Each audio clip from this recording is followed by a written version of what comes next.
Series 3 T-1000 Liquid Nitrogen Figure by NECA. Today we take a look at truly one of the two best T-1000 figures NECA did, if you're going to go based upon looks, which I am. The other for me would probably be San Diego Comic-Con Liquid Metal figure, but we'll get to that in a different review. I'm pretty sure that's my best T-1000 or my personal favorite. This figure was produced in 2011 and hit retail shelves in late 2012. I got mine on eBay where I overpaid, as usual. I mean, it was one of the last figures, and I grabbed it. And now you can find it online for like 30, 35 bucks. This was also one of the figures released in the line with the T-800 endoskeleton and the Battle Across Time Arnold. Other figures that had barely any accessories. This one's definitely the best of Series 3. I mean, they got creative here. They had to get this effect across, which I can really appreciate. I love attention to detail, and to me, there's nothing that brings more joy in life than when my toy companies get clever, because it shows that they are trying. And whenever you're going to bring us a figure such as this one, you got to try to be clever, and I think that they went above and beyond. I don't know, I didn't expect it, so it was a pleasant surprise. Tip of the hat. This figure comes in an old school clamshell casing with a wide open front, exposing the massive lack of accessories that come along with it. But for an in-the-box collector, the figure looks cool enough. I think it would have been interesting if they could have changed the art on the front of the shells, the way they changed the spine to be figure-specific, but I'm an out-of-the-box collector, so who cares? On the back, you have your target identified, as per usual, with the Battle Across Time and endoskeleton pictures down here. Not to beat a dead horse, but the line really did just lack accessories, all of them. And if you look in his hand right there, you'll see a black gun. We're going to go into that in a minute, so just take note of that black gun he's holding in his hand. And then here you have the spine. Everyone loves the spine. Now you can see here I chose to go with the pulling the gun out of my pocket look. This is not his gun. I just want to go ahead and, hit that right there. This is actually the gun that came with the Ultimate Sarah Connor. His gun I actually sent to get painted, and I never got it back. I lost touch with the artist, and so I lost the gun, unfortunately. I did this because, as you notice, the gun was actually the same color. It was black. Now, he is covered in liquid nitrogen. He is bright blue. His hands are blue. His belt's blue.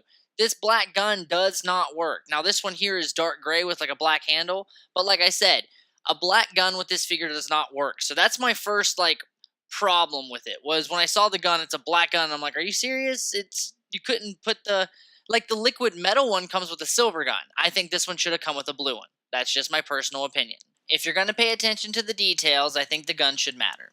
Moving on to articulation, you can see here it gets 360 degrees of rotation, which is standard. The joint's a little stiff here, which I like, but loose whenever you roll it around, and it sticks out a bit right there, but that's, doesn't bother me. The hands are pretty stiff in here, which I honestly don't mind, because he doesn't have very many accessories. I don't move him around that much. The other side, same thing here. You can pull it out, stiff in the shoulder, but you get 360 degrees of rotation. Be sure not to handle this guy too rough, because you can see here, the little white pieces fall off. You don't want that. It'll make you really sad. That's one of the cool effects it has. This elbow is just like the other elbow. You get a bend there. It'll still roll around as well. This wrist, the paint's kind of dry on it, but no accessories, so I don't care. The hands, I love that blue. I don't know why, but the glitter that it has in it and just the way that it is in contrast to the blue that they used on the suit, I don't know, man. I just think they really captured that liquid nitrogen, especially in all the little baby details that they cover in the suit. In the knee here, you'll see you've got your right angle bend. You can also turn it, but that's all you're going to get really right there is a right angle bend. And it has the statue upper, so a little bit difficult, but, it's a statue. I saved the best for last here. That head sculpt. I love it. I don't know why it hits me so much. I think it's the little white pieces they put on there and the two-tone coloring that kind of makes it pop when you're taking photos. Depending on the lighting, you could really get a realistic look for it. And he has glasses on, and he has a helmet on. You can't really see his face, but I still love it. I don't care. I think that looks awesome. All the photos I've taken of him, it really pulls out. You can see here it turns the whole way around, so you get 360 degrees of articulation there. The chin strap is black. I don't understand why. Everything else they painted blue and they gave it the sparkle, but the chin strap of the helmet is actually just black for some reason. I don't know why. It doesn't really bother me. I mean, I didn't honestly notice it until I actually started filming this review, and then I was like, whoa, that's kind of, that's just a black chin strap. But still, this is a review, and I will review that part of it. Another thing that kind of bummed me out is on top of his head here, you see a chip. I don't know if you can see it there. I'll take a better look here. But the paint on top of his helmet chip. Now, the cool thing is that it kind of blends in with the other white specks, but that was not supposed to happen. It was on there when I got the figure, and it chipped off within the first 15 minutes, which made me sad. But all the details are good enough that it kind of hides that, and it causes it to blend together. Because I am a man of detail, and that would have annoyed me if it didn't blend like that. However, I think it does that because of the color choices that they made. I think they did a very good job here. From the belt to the skin tones to the jacket, I think they made a very wise choice in the way that they did this, because no matter what lighting I put this in, it works. And I think that whether it's yellow or it's white lighting, soft lighting, he comes off film accurate. Right here, this walkie-talkie does not come out. It is part of his belt line. It will stay part of his belt line. But it's cool because he's frozen. So that's kind of out of all the figures and the old ones that are stiff solid, it makes sense here, which I kind of enjoy. I don't know. I really enjoy that fact about it. But look at the little crystals, how they put them on the inside of the leg, the paint tones, how it shifts and fades.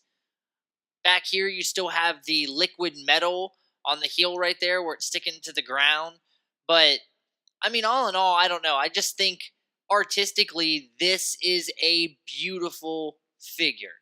Very well done. Very well painted. I mean, for mass production, the paint job's fantastic. I can't say enough good things about this figure. And very limited negative things about this figure. If you don't have him in your collection, I think you should totally add him. Out of all of the T-1000s that NECA released, he is truly one individual, just like the liquid metal one. If you can get your hand on that, take it. And you can see here with the black gun in the back, doesn't really go with it, but it's still pretty. I like the figure. So, I mean, you got to take the good with the bad. That's the whole point of collecting. Am I right? So, that's it for me, guys. Thank you so much for tuning in. Remember to subscribe, leave requests in the comment section below, and until next time, keep on collecting.